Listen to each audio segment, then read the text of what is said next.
बिस्मिल्लाहिर्रहमानिर्रहीम। अस्सलाम वालेकुम प्यारे नाज़रीन।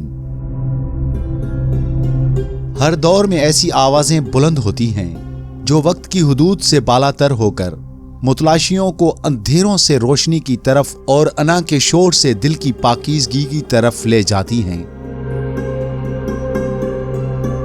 ऐसी ही एक अजीम आवाज़ सूफ़ी बुज़ुर्ग और आलिम शेख अब्दुल कादिर जीलानी रहमतुल्लाह अलैह की है। आप 1077 ईस्वी में गीलान यानी ईरान में पैदा हुए। गीलान जिसे जीलान भी कहा जाता है, जहां हजरत शेख अब्दुल कादिर जीलानी रहमतुल्लाह अलैह पैदा हुए, मौजूदा मुल्क ईरान में वाक़े है। ये ईरान के शुमाली हिस्से में वाक़े एक सूबा है जिसका नाम सूबा गीलान है। ये इलाका बहीराए कैप्सियन के साहिल पर वाक़े है और अपनी हरियाली और खूबसूरत पहाड़ों की वजह से बेपनाह मशहूर है।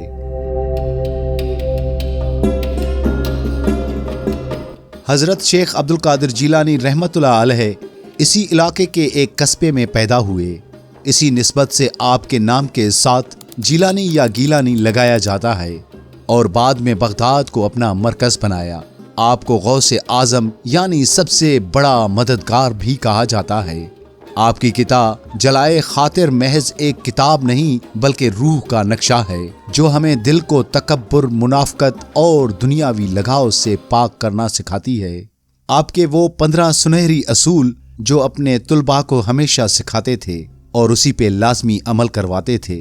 खाली हाथ आओ ऐ नौजवानों, जब तुम मेरी मजलिस में आओ तो अपने आमाल की तारीफ और खुद पसंदी को छोड़कर आओ। एक मुफलिस की तरह आओ। अगर तुम अपने आमाल पर फख्र करोगे तो मेरी सच्ची बातें तुम्हें नागवार गुजरेंगी। मुझसे वही मोहब्बत करता है जो अल्लाह को जानता है और ज्यादा अमल और कम गुफ्तगू पर यकीन रखता है। शेख की जूतियों की खाक बनो। कामयाबी का तालिब वो है जो अल्लाह वाले शयूख के कदमों की खाक बन जाए। ये वो लोग हैं जिन्होंने दुनिया और अपनी जात समेत हर चीज को अलविदा कह दिया और हर हाल में अपने रब के हुजूर रहते हैं। इल्म की तलाश में निकलो ऐ गोशा नशीनों, सिर्फ तन्हाई में बैठने से कुछ हासिल नहीं होता। इल्म और अहले इल्म की तलाश में तब तक चलो जब तक तुम्हारे कदम जवाब न दे जाएं। जब तुम जाहिरी और बातनी तौर पर थक कर बैठ जाओगे तब अल्लाह का कुर्ब नसीब होगा। अमल की अहमियत। अगर तुम मेरी बातें सुनते हो लेकिन उन पर अमल नहीं करते तो तुम सिर्फ मजमे के लिए एक बोझ हो। अपनी जायदाद और मनसब को भूलकर गरीबों में आजिज़ी के साथ बैठना सीखो। सच्चाई की तलब। अपने वकार को छोड़कर यहाँ बैठो ताकि मेरी बातें तुम्हारे दिल की जमीन में जड़ पकड़ सकें। जिसमें ईमान होगा वो साबित कदम रहेगा और जो बेईमान होगा वो भाग जाएगा। झूठ से तौबा करो और हर हाल में सच्चाई मांगो। मखलूक से वाबस्तगी छोड़ो। अफसोस तुम पर के तुम मखलूक को अल्लाह का शरीक बनाते हो। उन दरवाज़ों पर दस्तक देते हो जहां कोई जवाब देने वाला नहीं। जब तक दिल में दुनिया की मोहब्बत का एक जरा भी है, ईमान कामिल नहीं हो सकता। दिल को खाली करो ऐ तालबो, अपने दिलों को मखलूक से खाली कर लो, फिर तुम अजायबात देखोगे। अल्लाह उनके दिल को अपने कुर्ब की जन्नत में दाखिल करता है जो दुनिया और जन्नत की तलब से भी खाली होकर सिर्फ उसके हो जाते हैं। नफाक से बचो। मेरी बातों पर अमल करना एक ईमान की निशानी है और उनसे दूर भागना मुनाफकत की अलामत है। अदब ही सब कुछ है। अल्लाह के कुर्ब में सबसे अहम चीज अदब है। जो बदतमीज होता है उसे खालिक और मखलूक दोनों नापसंद करते हैं। फतह और कामयाबी अल्लाह और उसके मखलूक के साथ अच्छे सलूक में है।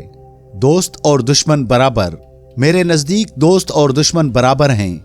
मेरा असल दोस्त वो है जो अल्लाह का फरमाबरदार है और दुश्मन वो है जो अल्लाह का नाफरमान है। दौलत और शोहरत का धोखा। ऐ सोने चांदी के सिक्कों और लोगों की वाह वाह पर खुश होने वाले, अगर तुम में अकल होती तो तुम अपनी हालत पर रो पड़ते। सच्चा इंसान हमेशा आगे बढ़ता है, उसका कदम पीछे नहीं हटता। अल्लाह की सोबत अल्लाह वाले बीमारों की मानिंद हैं और उनका तबीब अल्लाह उनके साथ है।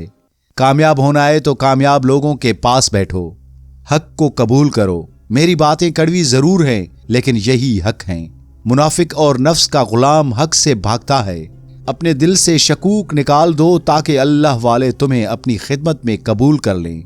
खोटे सिक्के, अल्लाह वाले सराफ पराखने वाले होते हैं। वो मजहब के सोने और दुनिया की खोट में फर्क जानते हैं। अल्लाह के बंदों को याद दिलाओ कि अल्लाह ही मोहब्बत के लायक है, ताकि वो भी उससे मोहब्बत करने लगें। नफ्स पर काबू पाना, अपने घरों में बैठकर वक्त जाया न करो। कामिल शयूख की सोहबत अख्तियार करो और उनकी सख्तियों पर सब्र करो, यहाँ तक कि तुम्हारी ख्वाहिशात खत्म हो जाएं और नफ्स काबू में आ जाए। तब ये दुनिया तुम्हारी खादमा बन जाएगी। दुनिया और आखिरत दोनों उस शख्स की खिदमत करती हैं जो सच्चे दिल से अपने रब की खिदमत करता है। तो आइए अल्लाह के शुक्रगुजार बन जाएं और उनके बंदों से बेपनाह मोहब्बत और इज्जत व एहतराम से पेश आएं। उम्मीद करते हैं दोस्तों ये वीडियो आपको ज़रूर पसंद आई होगी। मिलते हैं एक और वीडियो के साथ, तब तक के लिए अपना ख्याल रखिएगा। अल्लाह हाफिज़।